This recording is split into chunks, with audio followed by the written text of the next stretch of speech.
Of course you want to be a champion. Of course you want to be working towards winning titles. Be happy, but never satisfied.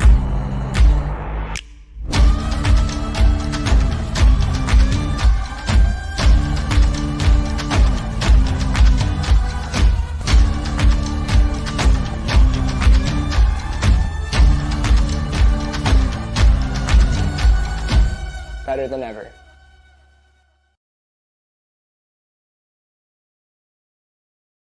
Good afternoon, everyone. Welcome to the Ultimate Canada Championships. We are the Canadian Ultimate Championships junior divisions. Right now we are watching a junior women's game here at the Newton Sports Complex. We are located on the traditional and unceded territories of the Semiahmoo, Katsi, Kwantlen, Kwajalein, Kaikito, and Tsawwassen First Nations. Right now we have a team from Toronto, junior women from TORO versus Quebec City's Origine. My name is Troy Weston. I am sitting here in this wonderful sunshine with my co-commentator, Danny Nakobi. Otherwise known as Danny Proby. We're like transitioning our names to being a blended name. I don't know if any of you out there do that. It's kind of like new agey, but very, very excited to be here. One thing that I'm most excited for about this game is that this game really matters. And I know that it's weird to say that, but sometimes the games don't matter that much. Like a lot of stuff's been figured out, but where these two teams sit in their pools, they're potentially heading into a three-way tie type situation. So both of them have Origine beat Nitro by 1 and Nitro beat TORO by 1. So TORO, if in a world they beat Origine by 1, they're now in a three-way tie. So scores matter, everything matters.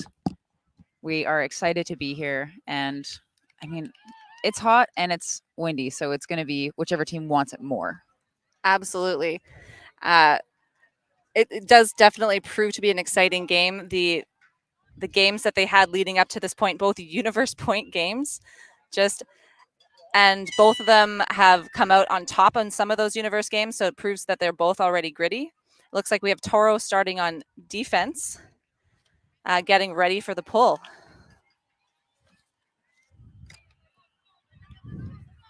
And we are off. Bala with that baller pull down to the brick mark. Origine centering the disc to Manzi. Manzi swinging it across. Finds a little bit upfield there to Lefebvre. Looking to swing it back. Manzi in the middle again. TORO coming down with a cup to start off with, really taking advantage of this wind. Manzi again taking the center position of the handlers on the Origine line, looking for that little up the line, gaining a few yards and centering it back to Breton. Looked up the field, gaining a few more yards just on TORO's brick line now. Over to the sideline as TORO melts to person defense. And we have Manzi looking to get it into the end zone. Finds a player just outside the end zone, very close. And our first score of the game, Leclerc. Looks like there's a pick call on the play. I'm seeing some hands kind of going up in the pick motion. Or they're just flexing on each other. There's definitely some players that had stopped moving when the player was able to make that catch in the end zone. Observer Ben Clar there stepping in to just clarify a few things, and the throw will go back to Breton. About 5 yards outside the end zone.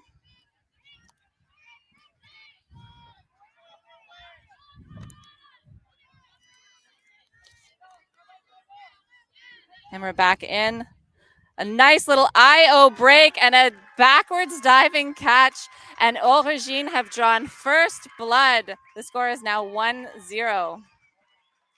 Now, playing on a live stream field in front of a crowd is a very, very intense thing to do. And to be able to not only have the confidence to make a break throw like that, but to have the composure and the focus to make that catch on the first point shows that this team, Origin team, is here to play. Now, I know we were talking with their coaches earlier, Troe, and they had said that their style of play has been influenced with kind of a particular way that they train. That's right. Quebec City trains 2/3 of the year indoors in a 4-on-4 space. And so that typically means a little bit more of a small ball style ultimate with really short, quick passes moving up the field. And you saw that they were very composed that whole point. They were Mhm. not making any risky throws. Maybe that last throw was, in theory, a risky shot, but the receiver was open. Maybe it was just a little bit behind, but I think they were moving the disc up really patiently in that zone. Could have been a little bit of sisterly connection there from Maïva Breton to Kayla Breton.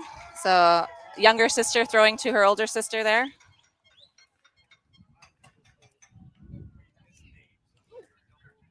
And Origine now with the pull. A little bit of confusion on the pull here, but we're ready to kick off. Leclerc with the pull.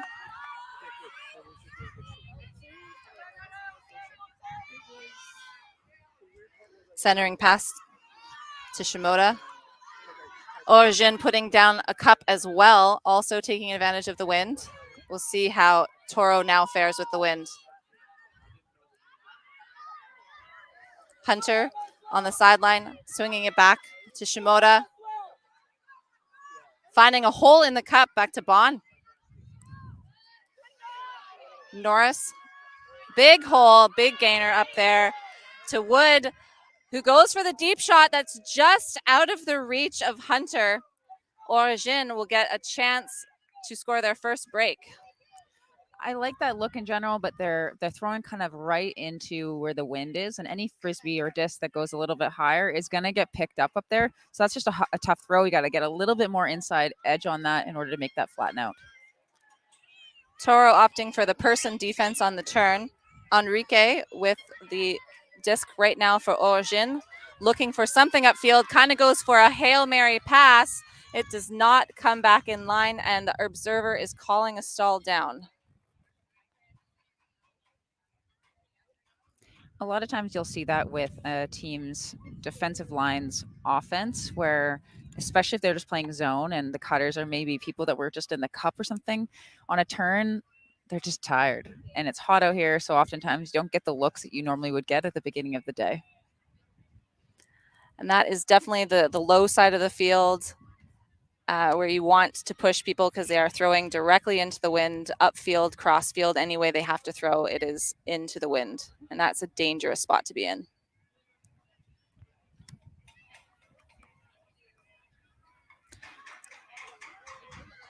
So I believe that we're going to have a turnover where the disc landed, and I think it just landed just in bounds here on this sideline. Yes, it must have. If they're coming in down here, if it never entered in bounds, it would be where it crossed the line, which would be back further. But if it came back in, which obviously it did, since they're taking it here, Norris picks up for TORO.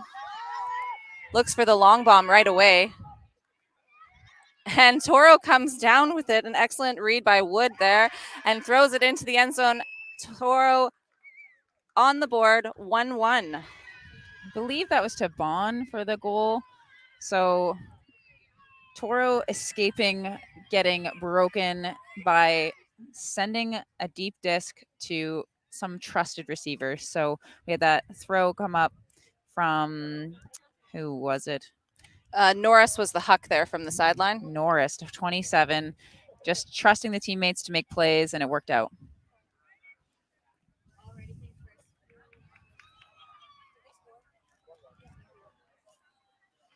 It's already proving to be a bit of an exciting game. I think we're going to see a lot of those hucks coming up, trying to just trust the receivers downfield. And we're going to, I guess, see who we got of the grittier team that wants that disc a little bit more and is going to come down with it a few more times. I know we talked about Origine and how they had been playing some fours a lot in their offseason, but we had quite a few of these TORO players also competing in 4 JUCs in the inaugural four JUCs, so the indoor 4-on-4 tournament. A BC team ended up going as well, so they have small ball experience, and that definitely helps when we're playing a lot of zone. Yes.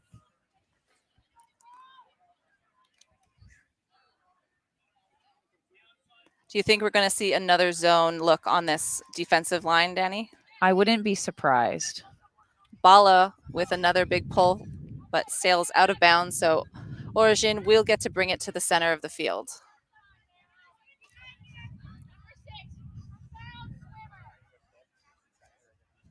Ingodui with the disc for Origine.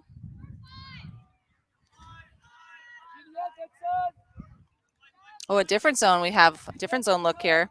Bit of an arrowhead, so straight up mark. Trying to put a little bit more pressure into the inside of the middle of the field. And Origine showing they know how to play their small ball with those quick little give and goes up the field. Breaking the zone. Nice low catch there from Godin. Looking to reset it now that Toro has switched up to person defense. Lefebvre on the sideline finds Manzi up the sideline again. And it looks like our observer on that sideline is calling her out of bounds. So there will be a turnover. Now, observers do make active in and out calls, which I personally like. It moves the game along a lot faster. I agree. That is the only active call that they make, though. Centering past to Bala from Toro. Oh, and we have just a little bit of a bobble there, unfortunately, from Bedi. So Origine will get another chance just outside, just inside the Toro's brick mark. Manzi looking for something downfield. Finds Breton just outside the end zone, who slips it in to Lefebvre for another score. 2-1 for Origine.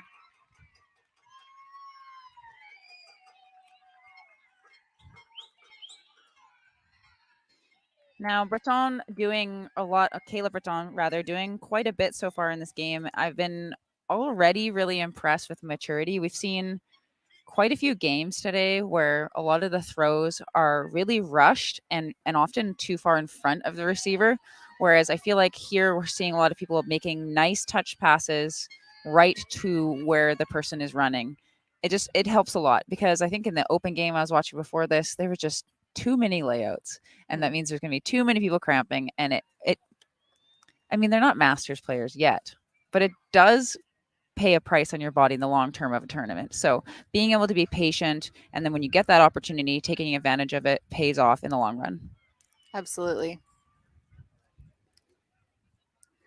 Just a huge shout out to our two sponsors, Discraft, who provides all of the discs that we use here at CUC and with Ultimate Canada throughout the year. And another huge thank you to our apparel sponsor, Be Ultimate. If you have not got your swag yet for CUC, the swag tent is open all week. They are selling some pretty awesome shirts, shorts, pants, discs, hats, you name it. You'll find it there. And they are better than ever. Origine with the pull. Will stay in bounds. A really great pull right to the front corner of the end zone. Toro centers the disc. And Origine can't quite contain the big throws from Toro as they just go one after the other, looking for a final throw in the end zone to Hunter, but unfortunately she just could not come down with that as it sails over her head. Those discs are so hard to read. Origine now will get another chance to break.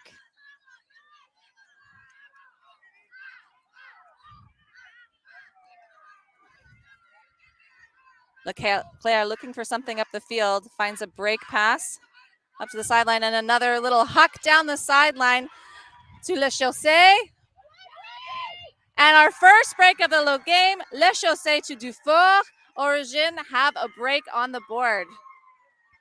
Now, Maëlys Le Chasseur there, I think if you are familiar with Ultimate, you will have seen her name before. She was a star on the U20 team that competed, Team Canada, that competed in Poland last summer.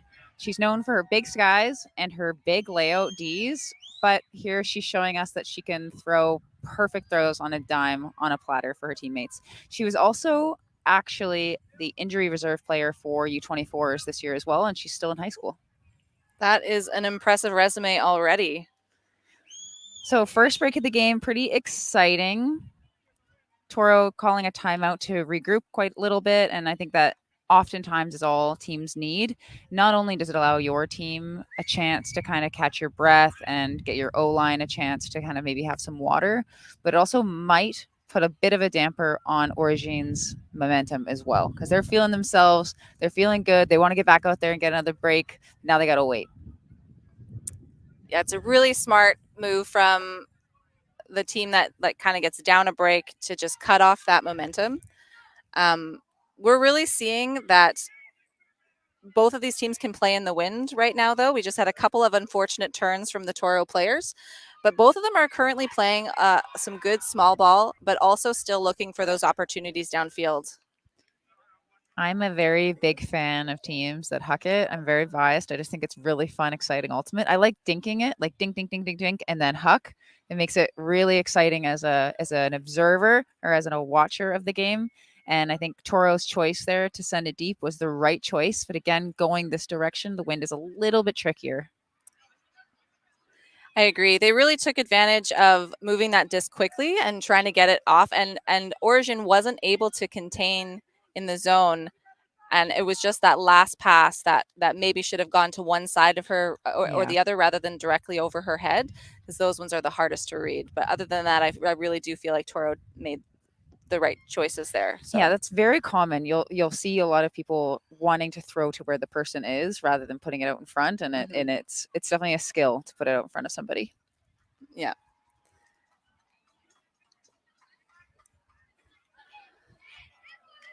Origine with the pull.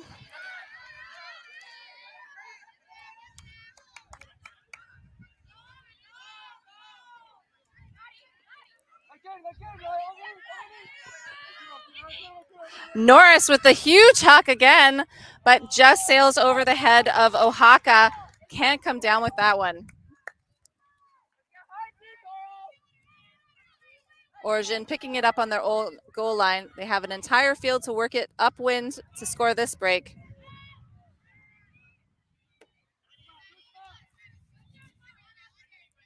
Oh, and we have an interception from Oaxaca. Breton couldn't quite find her receiver there. Oaxaca now looking for something downfield to keep the disc. Looked like she bobbled it a little bit, and now we're having a stall down count call.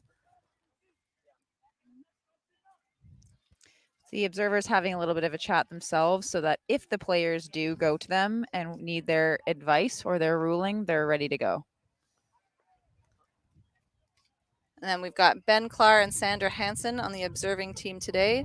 Huge thank you to all of our observers who do some tireless work all week long observing these games in this heat. In those black shorts and black shoes. And it looks like Shimoda is going to keep the disc, so this stall down was either retracted or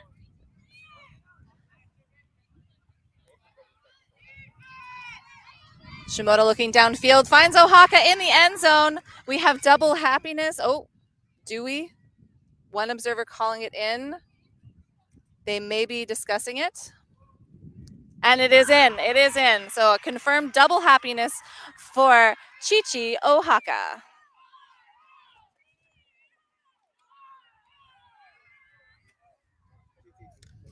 So if you don't know what double happiness, for those of you listening, it is usually referred to as someone who gets the defensive block and also scores the point, which Chichi just did. Now, if you've heard of double happiness, you also know that there's a hand signal. So basically, you put both your hands beside your head, flip it so the back of your hands are touching the sides of your head, and you run up to the person and you say bookends, and you wiggle your fingers. So if you can imagine that, that is the signal for bookends that you can do, or double happiness. I appreciate that you just did this sitting next to me, even though no one can actually see you right now. I needed to describe it while I was doing it. Back of your hands, wee, like a little moose. But yeah, double happiness is great. It's good. That type of thing, those kinds of performances you need to kind of pull the momentum back onto your side.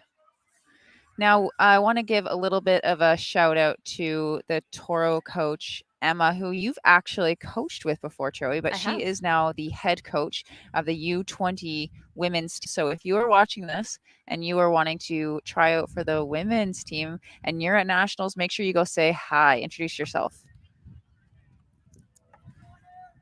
Emma Seaborn, coach of TORO, along with co-coaches Sarah Lamb and Gabe Isaac.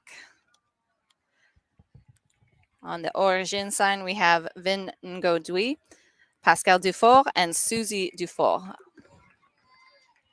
Great coaching teams for both these teams here.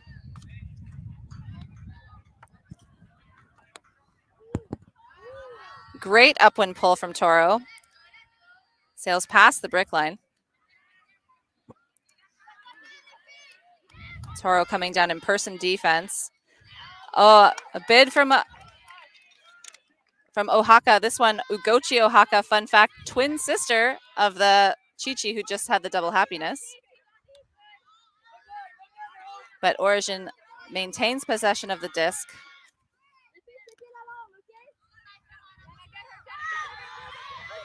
Another huck downfield, Origine just outside the end zone.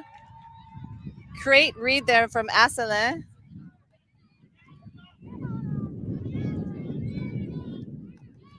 Resetting Dufour.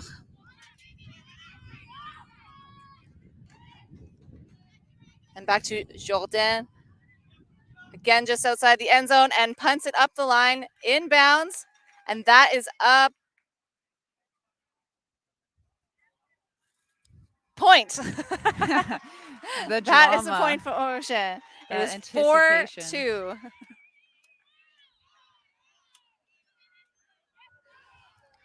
All right. So how that works with the observers is that they need to wait to make sure. Basically, they signal to each other that they think it was in. Then they got to scan the field to make sure that there's no call happening. And then if they see that there's no call, they'll put their hands up in the air to signify that it was a goal, and then people can rush the field. But at that point, I think with that catch, people were kind of standing there. It kind of looked like there might have been a call. So the observers were a little bit stuck for a minute before they could clear it up. Okay, so it looks like we probably have a water break happening right now. So again, it is quite hot out here. These athletes are playing on turf. There's little like black turf bits in there. So it's just radiating heat from the ground. And so there are mandatory longer kind of water breaks between certain points. Once you get to 4 and what other intervals? 4 and 12 are the two added ones other than half, which is at 8 points. Right. All right. So Origine still up. Is it 2 breaks or is it just the 1 break? They're up just the 1 break, but they're up by 2 points right now, 4-2 for Origine. It's only been the 1 upwind break scored so far. So we'll see if TORO can climb back with a break of their own before half. Yeah, usually after you get the first upwind break, the breaks usually come in pairs if the wind is really strong, but the wind isn't quite strong enough for us to see all the scores coming into one end zone. And so that did not happen. You can see TORO's O-line taking the field. Really headed up by their center handler, Shimoda, who's been so far a critical asset in holding the TORO O-line and really getting those discs centered back and keeping the O-line grounded. You can hear the crowd starting to get into it. The TORO sideline is doing some cheers. You can hear some parents from Quebec starting to holler. I love the sideline support from these Team Quebec players. And the beer tent's even open if parents want to grab something to drink while they're watching. Parents only. Parents. Origine coming down with a zone for a downwind point, and TORO taking advantage with the huge huck we see, and she's looking good, and she finds Patel in the end zone. What a huck.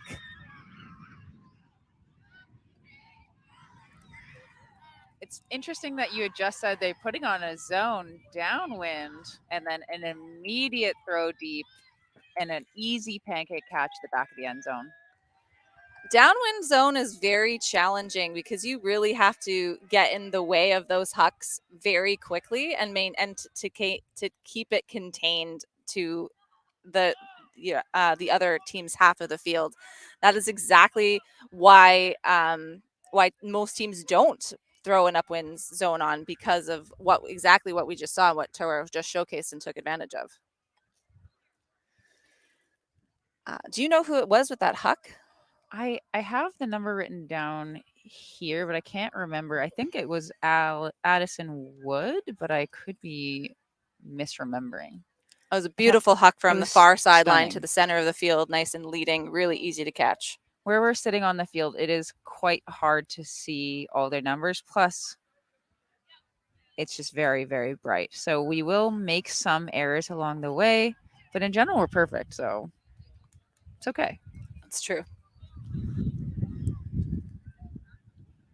I actually didn't know you could make a mistake, Danny. That's news to me. I mean, I did say on the last stream that it wasn't possible. Okay.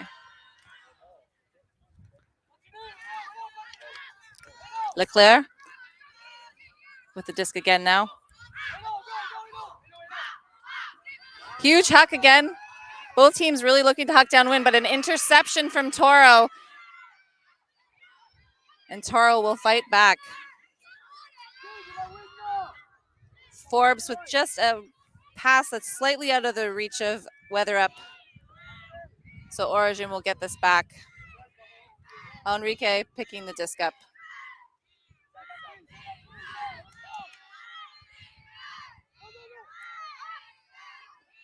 A nice little up the line cut from Leclerc.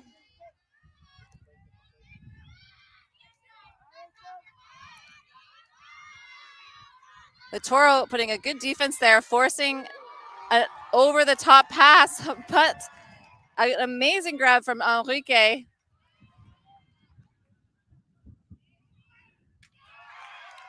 And Leclerc will catch that in the end zone with a pass from Le Chaussee.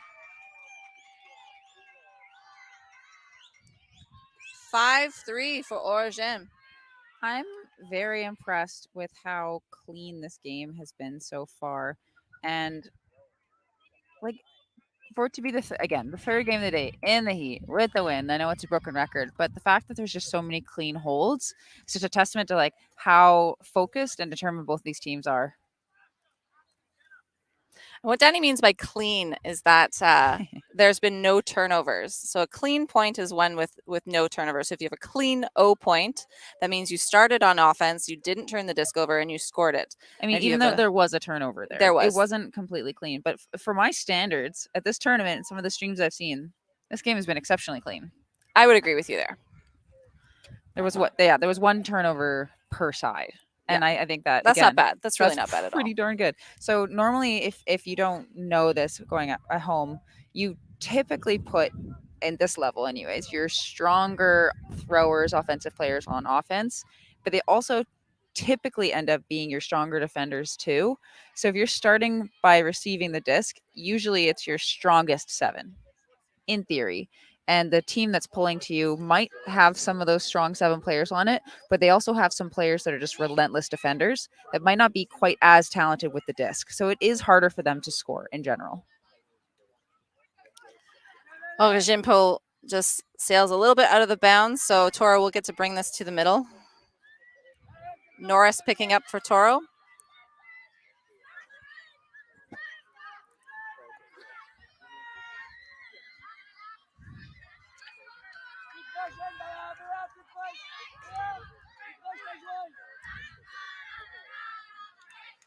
Norris opting for that huck immediately to the back of the stack, cutting Hall Smith. Patel just outside the end zone. It can't quite connect, but it does look like there is a call on the throw. I didn't see any contact from where we are, but as they say in the biz, we were not with best perspective. Definitely.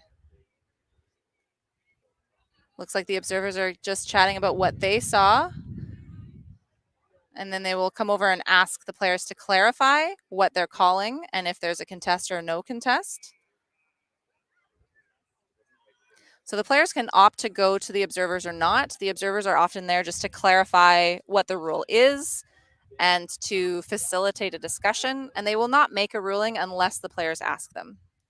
In this circumstance, if I'm on Origine, I would ask for the observer's perspective. Like if I really felt like I didn't foul the person, the smart thing to do is to ask them. If you're unsure, a foul contest is fine. But if you're really sure you didn't foul them, go to the observer, because it's more likely that if you're right, it's going to be a turnover in your favor versus the disc going back like it does right here. It does not look like they asked for the observer perspective. We saw Ben do a signal for foul and then the signal for contest. So the signal for observer ruling is hands tapping on the shoulders. But TORO gets the disc back. But unfortunately, there is another turnover as the disc goes slightly wider than Norris intended. We've seen a lot of discs kind of sail out the back of this corner, so that is unsurprising to me. But Norris certainly taking on a large responsibility with the Frisbee. Breton with the disc, centers it.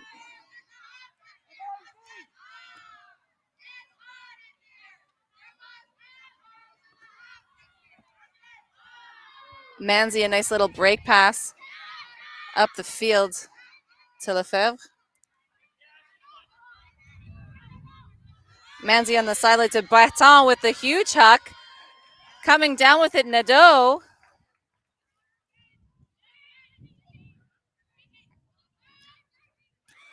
And another turnover, unfortunately, just out of the reaching hands of Manzi.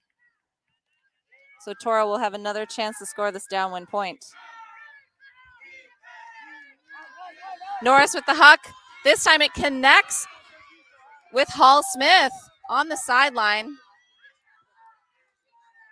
Breaks to Patel. Shimoda now. Oh, and a little bit of a bobble from Bon. Origine with another opportunity. And Breton calls a timeout. We have our first timeout from Origine of the game. Now we have 2 timeouts per half per team, and they are 70 seconds long, being timed by the observer. So, Troy, you've coached quite a bit. In what specific scenarios do you as a coach like to call a timeout? I would like to call a timeout when there is been a lot of turnovers like this. Give your team a chance to breathe. A lot of the times, if there's turnovers, you're tired and you need some water, especially in this heat. So it gives your team a chance to have that water, but it also gives your team to kind of cool their heads down a little bit, because as you go along, there's more and more drops or errant throws. You get tired. Decision making is harder when you're tired, and your emotions get higher. And so just taking a breath and kind of resetting both your emotional state and your body state so that you can move forward in a calmer and better manner on the field. So this is definitely a good time to call a timeout, in my opinion. Good job, team, for calling that timeout. Now offense gets a certain amount of time until they have to set. And then once they're set, they're not allowed to move anymore. And defense comes, and then they're allowed to set up. Without observers, this whole process takes a lot longer than it should. I love observers. Big fan.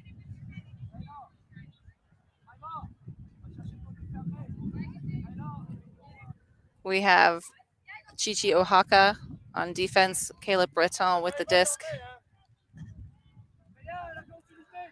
Both of these teams opting for vertical stacks when being guarded person to person so far.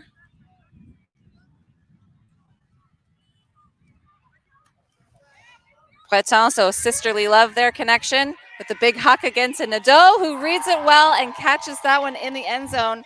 And that is another break from Origine. 7-3. 6-3.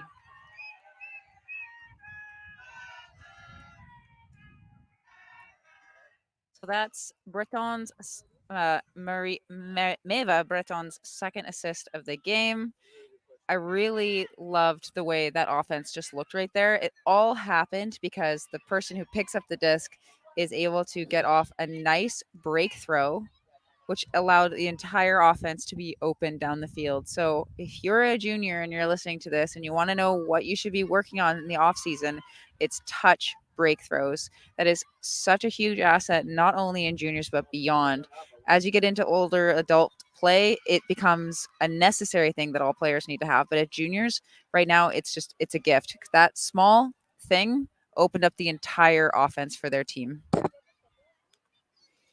We have another timeout. It looks like, not sure who called this one, but I believe it Danny, was did TORO. you know that both of these teams have twins sisters competing against one another? Do you want me to lie to you and tell you that I didn't know that?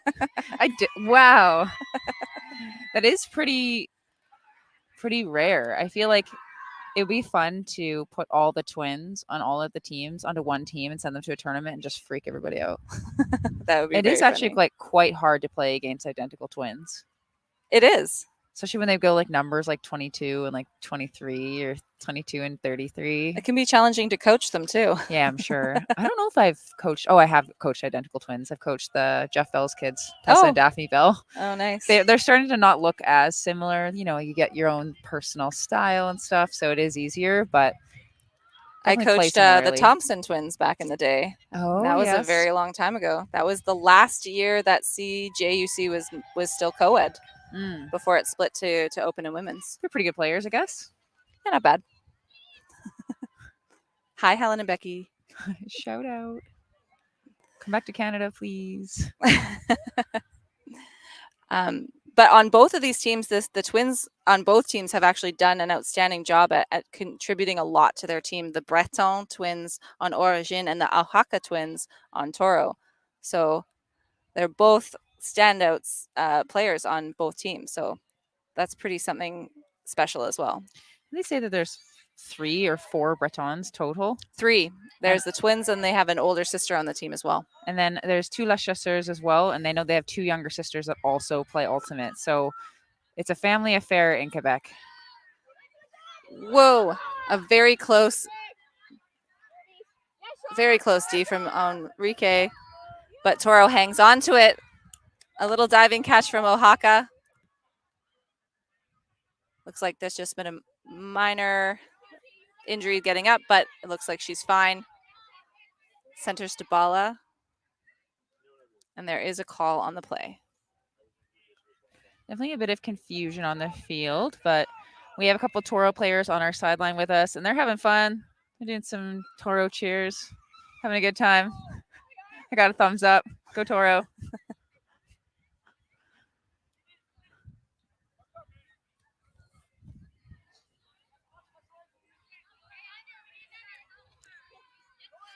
Bala looking upfield. Big OI huck. Unfortunately, there was just misstep by Hunter trying to get to that disc, and she's calling a foul because I think she was just a bit tripped up there. Yeah, you see it's quite a common call in juniors, and I think that it's kind of a complicated rule because yes, I'm sure there was a trip, but did you have a play on the disc? It's also sometimes hard to know whether you would have had a play on it because you don't really know whether you would have been able to get there or where the disc was. So these ones end up being quite complicated calls. So observes are again just giving the teams time to sort it out for themselves before stepping in. They won't step in again unless someone asks them to. This is my PSA. If you're on defense and you think that you're right, go to the observer. Coach tips with Danny and Troy. How to use timeouts? Check. How to use observers? Check. Now, have you coached teams where on the sideline, if the players or the coach agreed with the particular call your player was making, they did some sort of like signal that you should think about it or I agree with you? Absolutely. It's a nice thing to have. Often we would put our hands behind our heads if we had something that we could say or contribute. Hand on top of your head if you agree. Hand on your chin if you didn't. Something like that. Oh, like think about yeah, like on think your about chin, it. Ponder. Yeah, I think it's quite spirited to kind of let your team know that you think maybe they're making a bad call. Looks like the result of that was a contested foul, so it went back to thrower. So Bala with another big throw to the end zone, but this time it's definitely knocked down. by Enrique from Origine.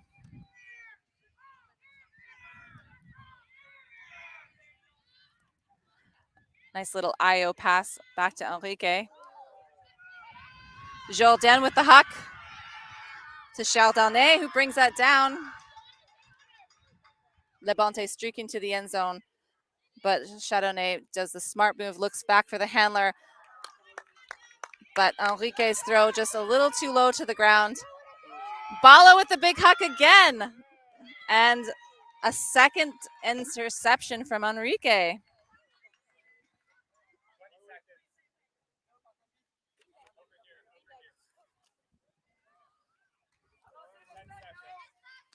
Timeout being called. That is their final timeout of the half. So you only get the 2. Now the rule has changed. It used to be if you accidentally called a timeout when you didn't have one, it would result in a turnover. And now it results in a stall count addition of 3. That sounds right. But if you're at stall 8 when you call the timeout, is it then a turnover? That's a really good question. We should ask the observers. Andrew Batchelor, are you watching this? Please slide into the DMs of Ultimate Canada. No, he's not. Oh, darn. Who's going to fact check me? I need somebody to keep control over me. We can ask the observers at halftime. That's true.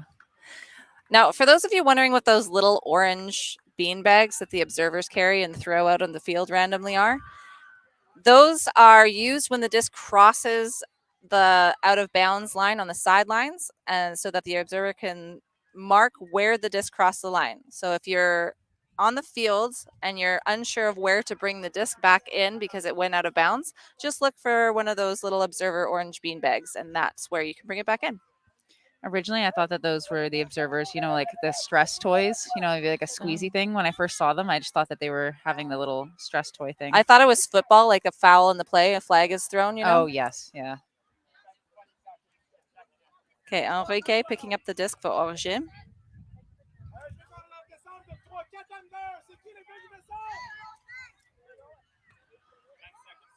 Looks like TORO's setting up a bit of a junk defense here. Maybe a sideline trap. Enrique over the top and into the hands of Jordan. Oaxaca trying to get that D, but not quite reach. Unfortunate drop just through the hands. Sometimes those small little quick passes are hard to catch.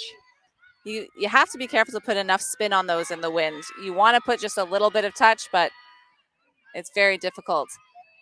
Huge huck looking for that end, someone to bring it down in the end zone from TORO, but Origine player will just knock it out of the way.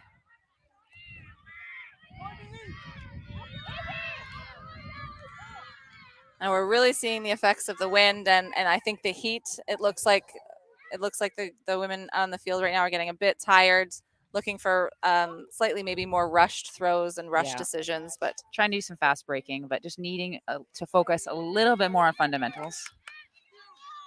Bala with the disc now for TORO. Nice centering pass. Centers through a layout bid from Enrique, but Bon able to hold on to that disc. Back to Bala.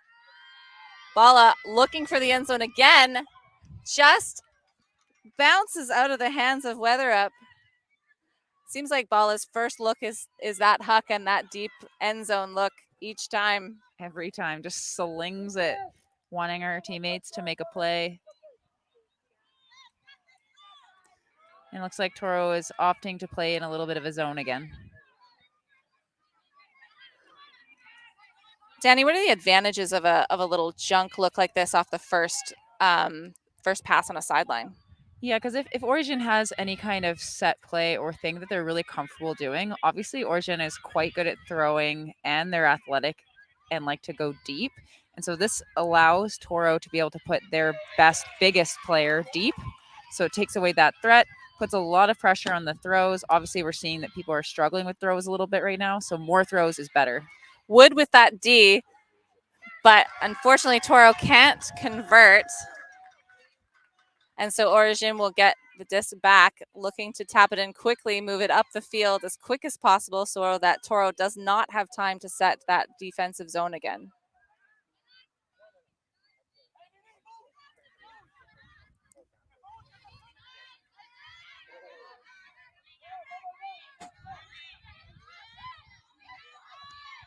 Origine slowing it down a little bit to take their time this time.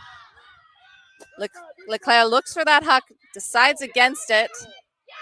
And Enrique bids for that disc, and Bala just gets a little bit in the way there, and she can't get position to maintain possession for Origine. And looks like she might be calling an injury now.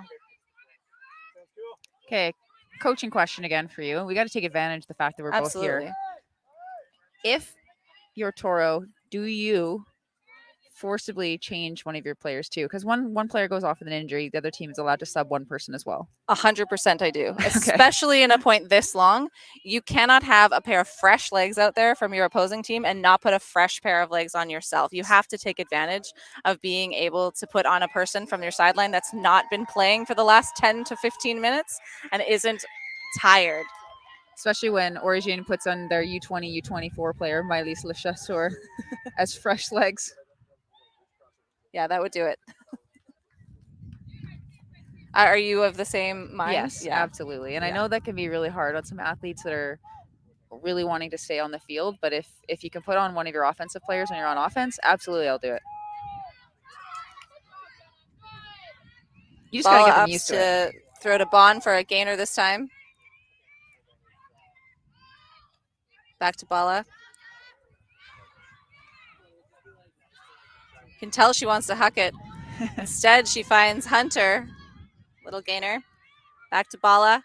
Now comes the huck. Looks a little short, but it looks like it's going to find Weather Up anyway. And she is a nice little quick pass into the end zone for Kagendran. Oh, no, sorry. That's Saana for the score. All right. We have a score of 6-4 now. So Toro keeping it within reach. We've seen games that were with bigger deficits become tied. So this is definitely not over. There's lots of game left. Toro's just got to keep this momentum going.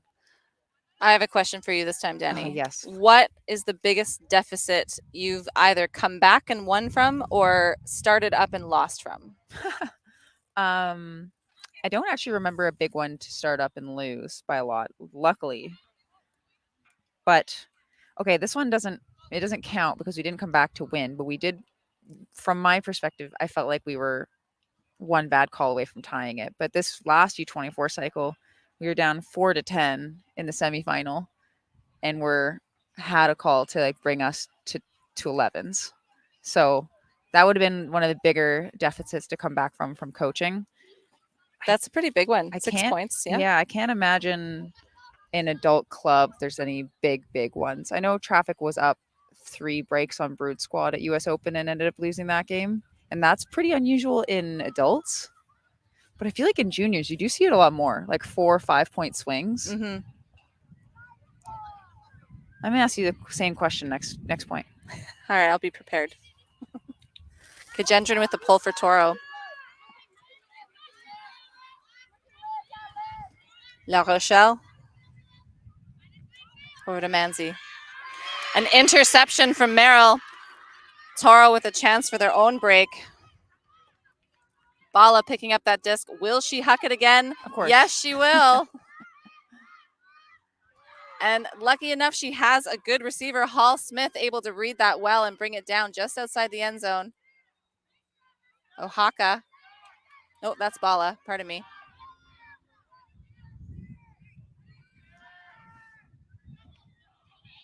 Kagendran finds Forbes again right outside the end zone. There has been a travel call.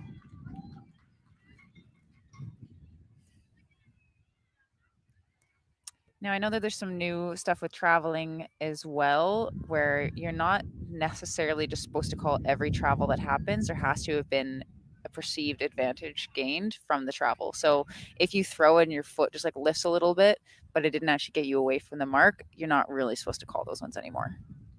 I think that's a good idea. Yeah, it just slows the game down, and it allows for teams that assume that people are calling those types of travels to slow the game down. It eliminates that. But you could always just argue, I do believe you had an advantage. You're like, well, okay. So travel calls will be travel calls, but they are trying to fix the rules to make the game go a little bit faster and to make it so that these calls don't kind of disrupt the flow of a team too much. The disc will come back to Kajendran. We probably won't be able to tell here what stall count it's coming in at. If it comes in at a higher stall count, that means it was contested. An uncontested would be. It's coming in on 4 or 5, it looks Okay. like. Nice shot. Unfortunately for Origine, the travel call was in TORO's advantage as that one extra pass got them a score and a break instead. All right, so we are within 1 now, which is extremely exciting.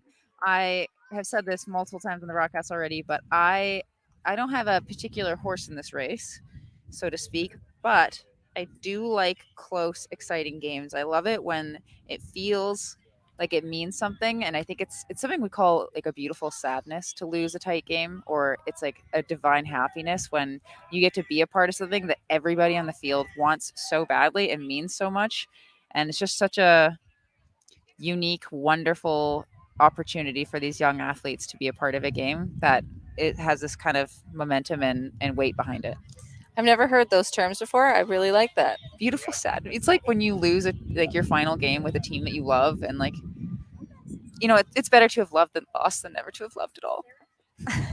It's that kind of vibe. Yeah. It's hurtful. No, it's very true though. I've definitely been a part of those games where you both teams are fighting so hard and want it so much, and the game is just so wonderful. But then you don't end up on top, and that it's a beautiful sadness. Devastating. So many people don't have passions and hobbies out there. So how lucky are we to get to see all these young people just pursuing their dreams out here?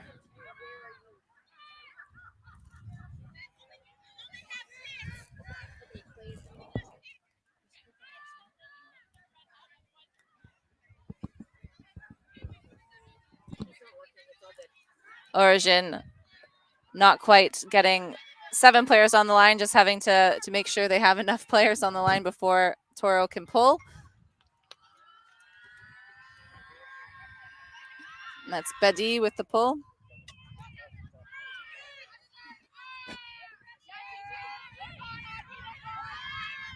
Leclerc to an up the line Enrique. Little IO break there, my favorite throw. To Le Chaussee. Back to Enrique. Swing to open up some space to DeFore.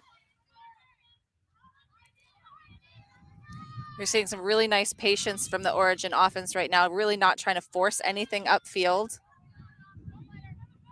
Waiting for their downfield stack to reset and get a very nice open line. Le Chaussee now just outside the end zone.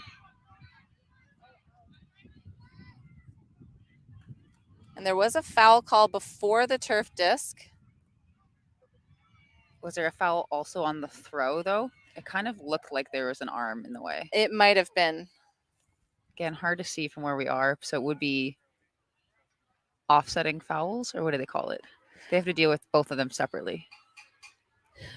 Yes. Well, I believe technically it would be Enrique's foul that would be dealt with first, but hers didn't really interfere with the play and had no outcome on the play. So if Le Chaussee was not fouled and it just a turf disc, I believe it would be a turnover. But yeah. Le Chaussee is also calling a foul on the throw.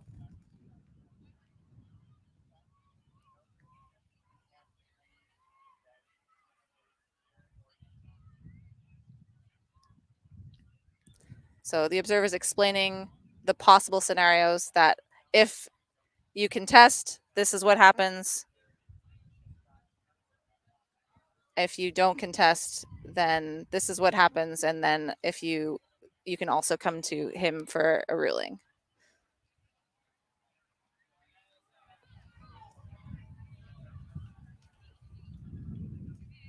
Observers having a quick little discussion to make sure that they're on the same page.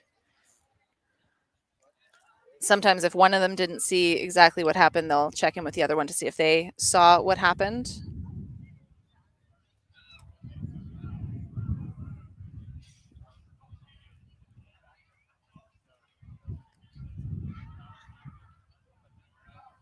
Okay, so it does look like Le Chaussee was not actually fouled on the throw. She was just echoing the foul that her teammate had called. The observer ruling was that the foul did not affect the play. So the foul did occur, but it did not affect the outcome of the play, so the turnover will stand. Lots of spirit happening. The two players kind of involved in the call, giving each other a high five. That's really nice to see, especially in a close game like this. Yeah.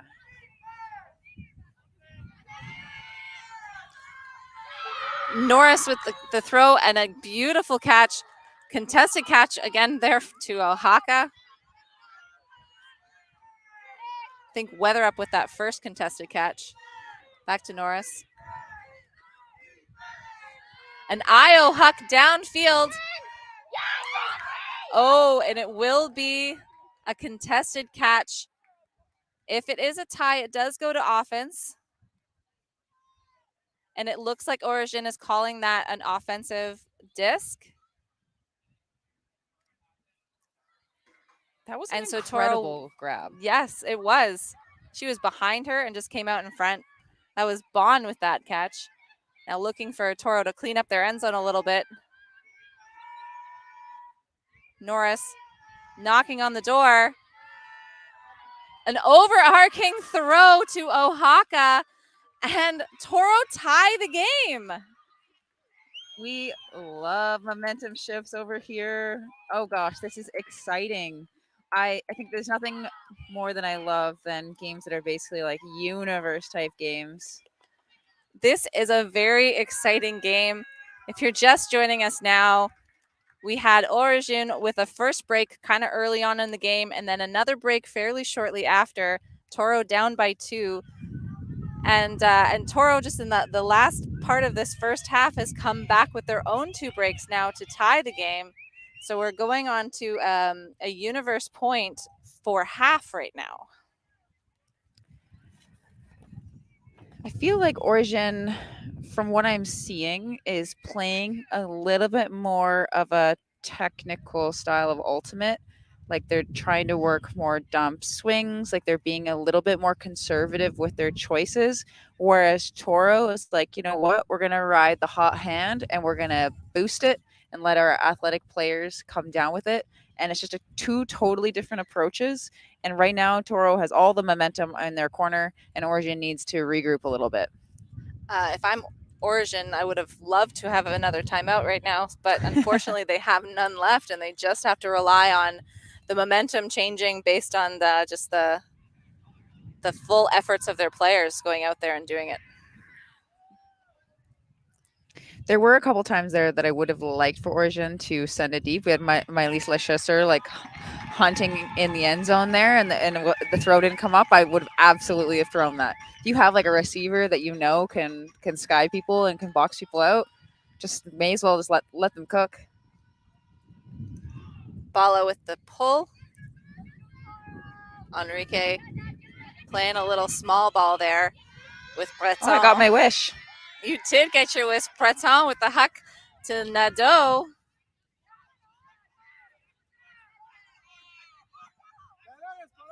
Finds an up the line streaking Enrique just outside the end zone. Nadeau tries to follow up the end zone, but Enrique looks her off. Instead, she finds Leclerc in the end zone, an upwind point to take half for Origine. Oh, I'm sorry, it is not half. That's only 7-6. I just got too excited. Well, I wasn't sure if you knew something I didn't about the time cap, because I think that it is been 45 minutes. Oh, okay. So I think it's possible that is half. Oh, okay, just kidding. I wasn't wrong. I just knew more than I thought I did about the time. You're just like so insightful, Joey. Yeah. And that's why I'm happy to be commentating with you, so we can talk about coaching and our thoughts on this game. And right now, this has been, again, no shade to anybody else. This has been my favorite game so far of the tournament. This is incredible. Huge throws, big bids, lots of skies, blocks. It's got everything. Momentum shifts. It's been electric, and I'm super excited to see what happens in the second half.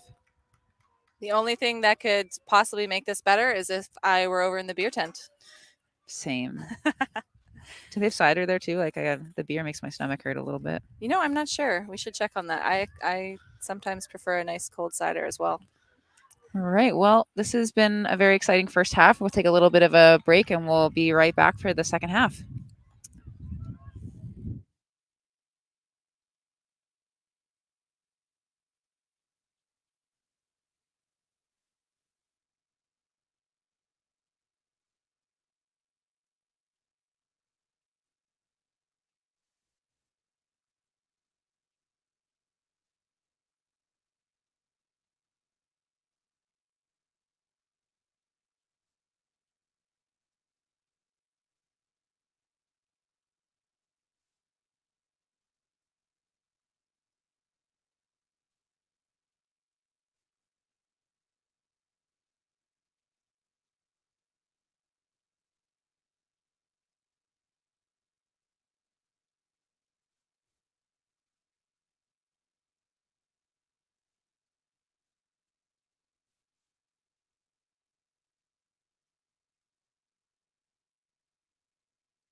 Oh, my. It should be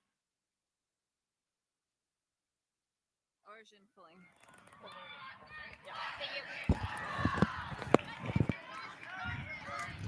We are back on this beautiful sunny Monday late afternoon at Canadian Ultimate Champions Junior Division with TORO from Toronto versus Origine from Quebec City in the women's division. It's been a very exciting game so far. Origine is only up by 1 point.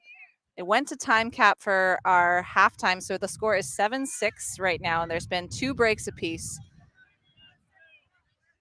And they're just realizing they're on the wrong side of the field, so now just putting a little bit of extra work by jogging to the other side. Just get re-warmed up. Sometimes the halftime, your legs kind of build up the lactic acid. But just to remind you all that this game matters and why it matters is that TORO lost to another team in their pool, Nitro, by 1, and Origine beat Nitro by 1, and the other team in their pool is going to win all their games. It's Dino. And so basically the situation TORO's in is if they can win this game by 2, they come second in the pool, which is a much better place to finish. But if they lose, say, by 2, then they're last place in the pool. So this game, every single point, if you can feel it on the field, it's because it does matter. That's some like tight circumstances. So the fact that they're fighting this hard is unsurprising to me. Dufour with the pull from Origine. Center to Shimoda.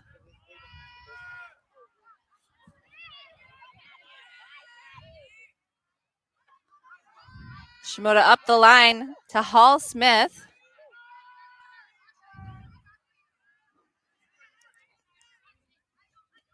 And a big tried to be a big hook, but up the wind, Betty couldn't quite find the right amount of spin or angle on that disc, and so there is a turnover and Origine going downwind now.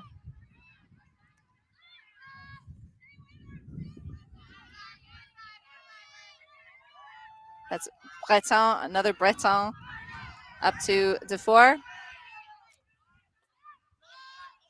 Leclerc in the center. Origine again showing their patience on the disc. Le Chausser with the big huck to the end zone, and she finds Asselin for the score.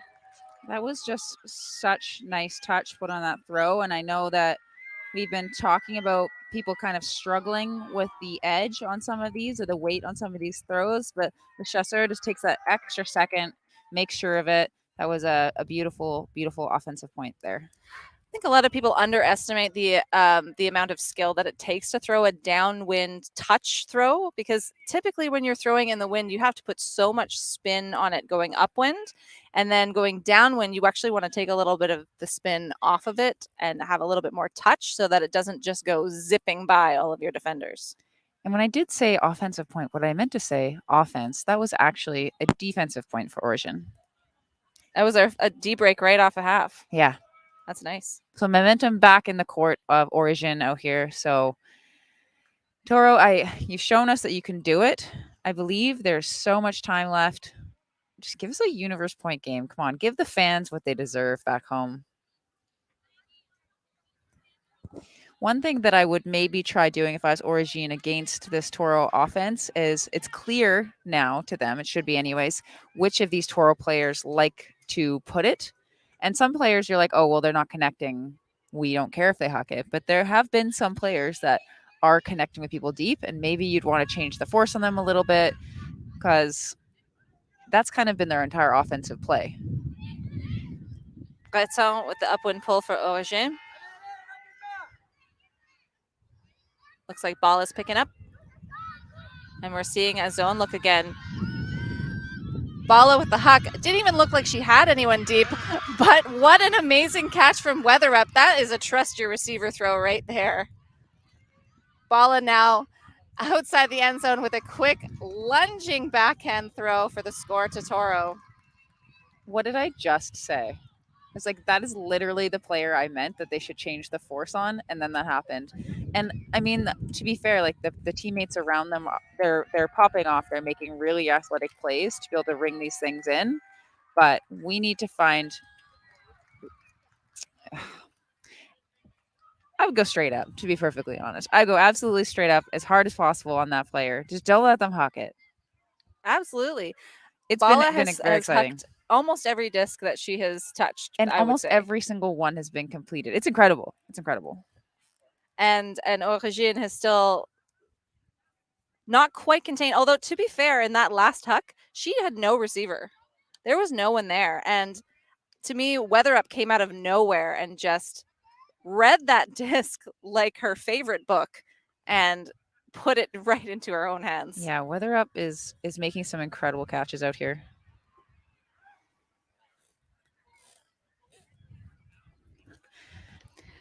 TORO would like to give a little bit of a shout out to the Havoc girls, as well as one of their coaches that couldn't make it to the tournament, Vicky Shimoda. So if you are watching, Vicky Shimoda, your co-coaches say hello. And your team loves you, and they're fighting for you right now.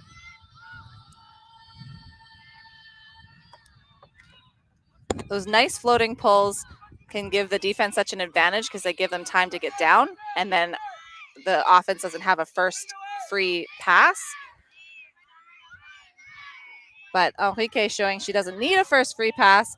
Gets it up to Le Chaussee, who now finds Dufour just outside the end zone. Back to Enrique, moving that break right along to the far side. And a great pass, Le Chaussee, into the end zone. That for was a nice, really easy score. Really pretty offense. Yes. I mean, I say easy, but it was just, it was like fundamentals. Yeah, it was fundamentals. It's clear that they've been working on this kind of way to get out of the kind of like break side. So they had clear dump, stunning swing, well-timed cut into the end zone, really confident step out and throw on that. That was just textbook ultimate there. As one of my previous coaches used to say, there ain't no thing like a dump swing. There ain't no thing like a dump swing. I love that. That was Naomi Lechesser with the throw there. So that's the younger sister of Maëlys Lechesser.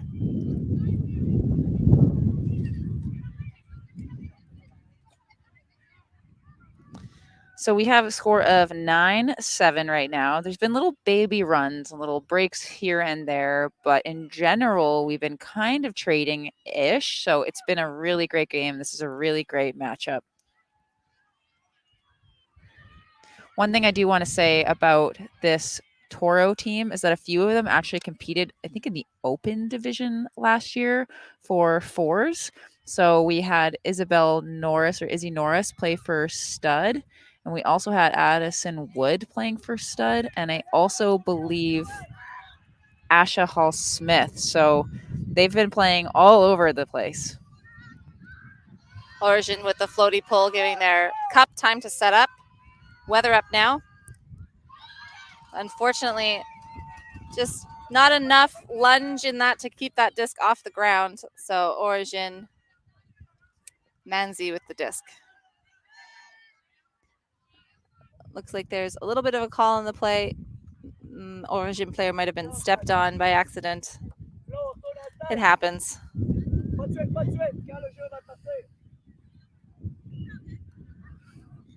Everyone's okay, though, it seems like, and just needed a moment to maybe fix the cleat. Manzi with the IO break. And a huge bidding grab from Nadeau in the end zone. Origine with another break. That happened so fast, I didn't even get a chance to see who threw it.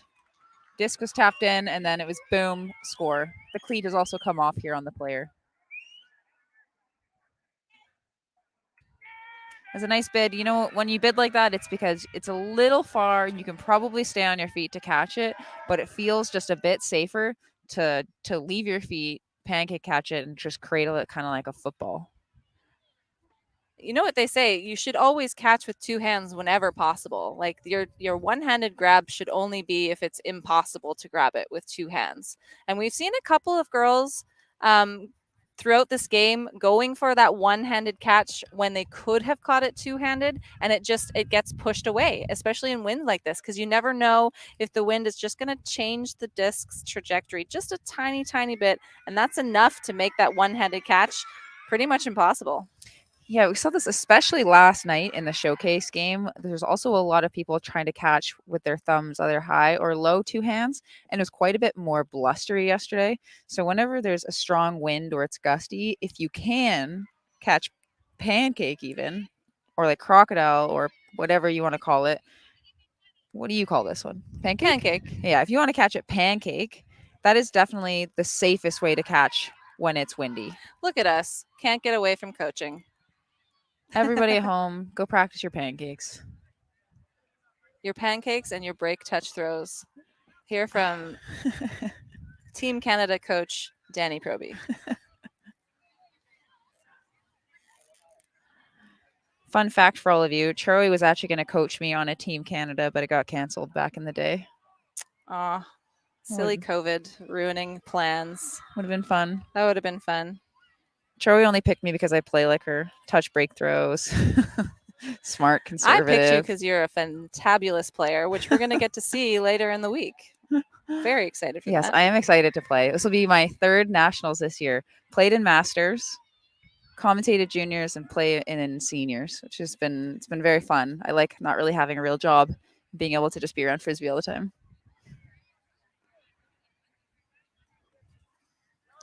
Enrique with the pull from Origine. She's been a real staple of their both O and D line, I would say.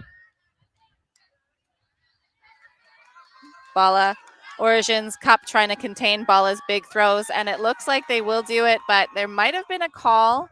It might be a bit of a foul on the throw there. It did look like a kind of an awkward position to be throwing from, but it was hard to see if there was any contact from this angle. The defender was kind of behind Bala there, so I'm kind of confused about this. Couldn't quite get a good look at it, so I'll be curious to see what the outcome is. We did get confirmation earlier about the whole. Okay. So that hand signal was a foul, and then the two hands on the shoulders means it's an observer ruling. So they did go to the observer, and the observer did agree that it was a foul. Okay, so there you go. Thank you, Sandra Hansen, for making your hand signals so very clear for us on the sideline to read. That is amazing. It is extremely helpful.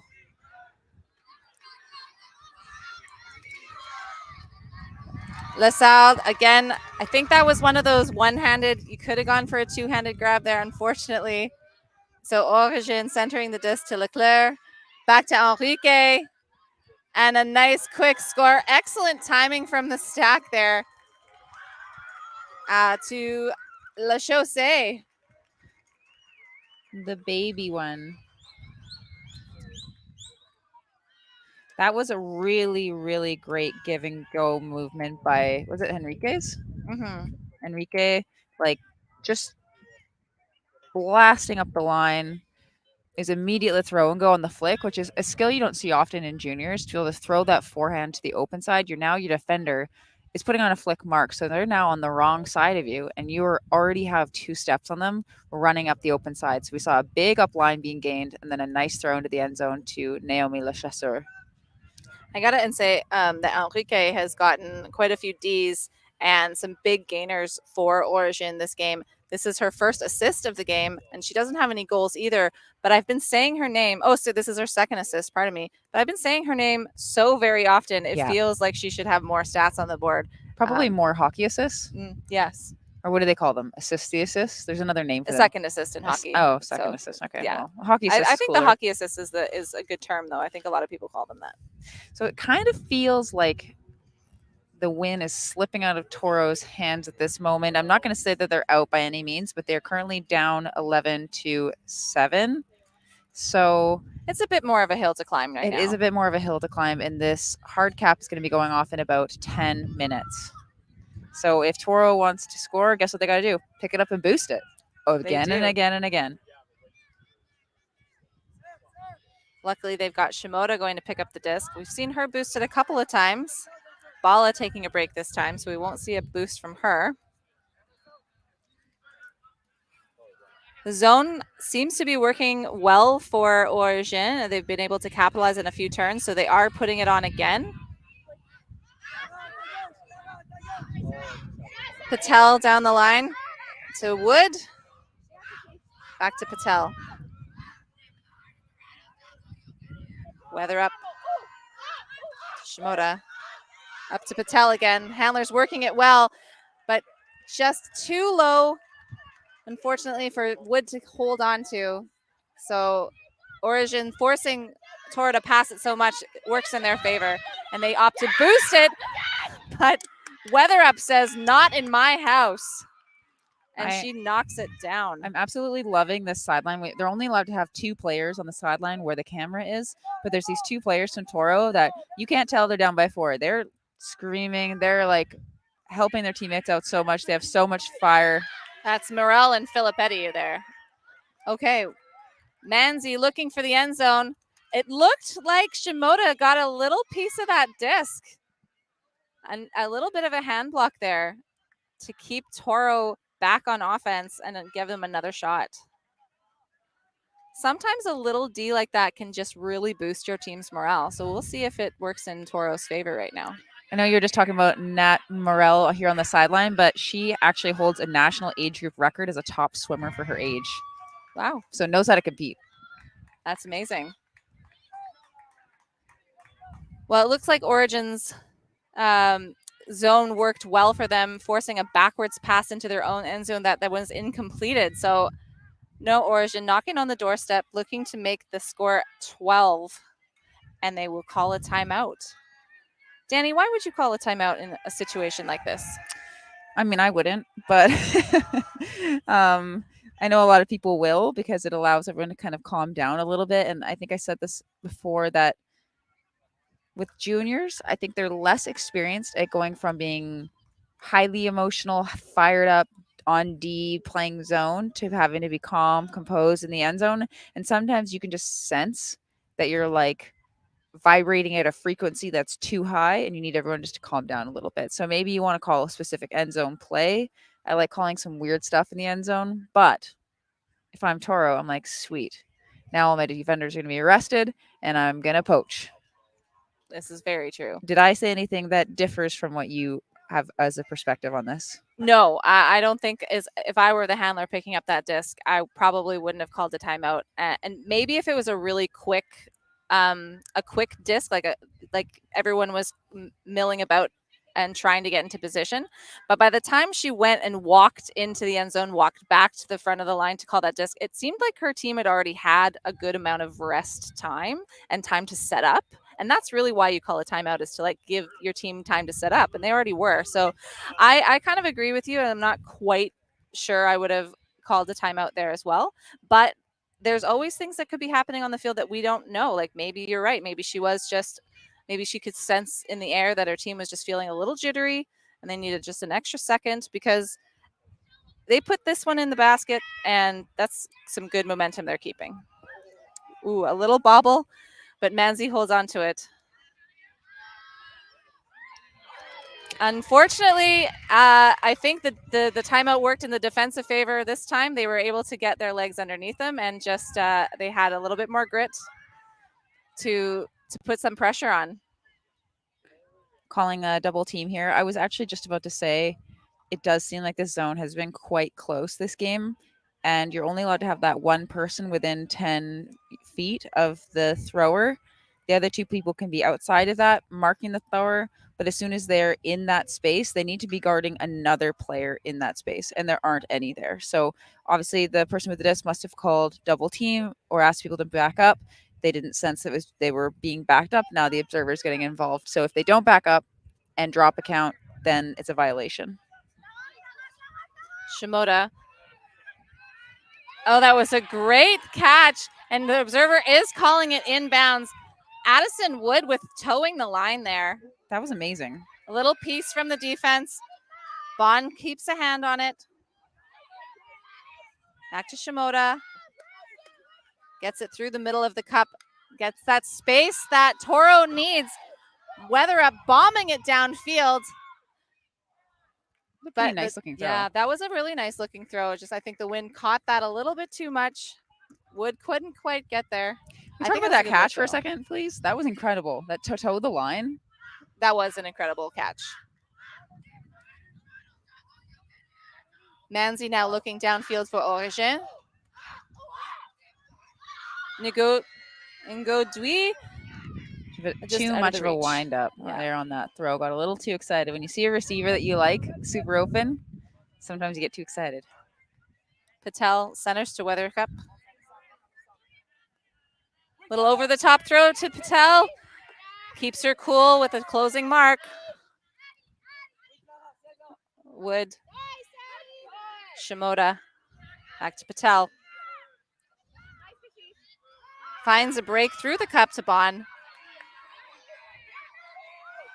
TORO taking a little bit more time. Unfortunately, throws it to a player that's just running away from her instead of coming towards her. And so there was a drop. And Origine with another chance. Manzi now with the disc.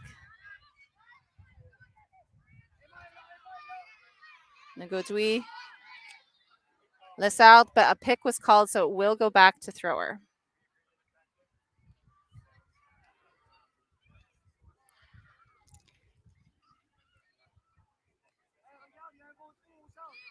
A lot of times I feel like people get this pick rule wrong too. They might not have actually been that close when the pick happened. And oftentimes they just end up standing right beside them at the end. And I'm like, that's okay. We'll learn this rule later. An overarching break from Ngodui, but can't quite connect with Breton. You know what's good about this point, though, if you're Origine, is you're keeping this TORO line on the field for a long time, working down the clock, making it even harder for TORO to be able to come back into this game. And the first thing that goes when you're tired is decision making. So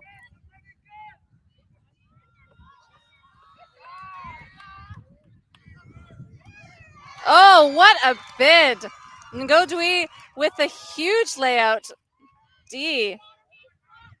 Manzi now with the disc. Ngodui just every other disc. Now with the put. Huck down into the end zone, but Shimoda, it gets in the way. Just a couple of turns, one right after the other. Great defensive plays. Both teams showing they are not giving up yet. We're about 2 minutes away from the cap horn going off. So this game, for all intents and purposes, is kind of over. You're going to see the teams kind of keep fighting all the way to the end. And that's the spirit that we love to see. We had a D, but then a foul on the throw. It did look like there was a bit of contact on the throw there.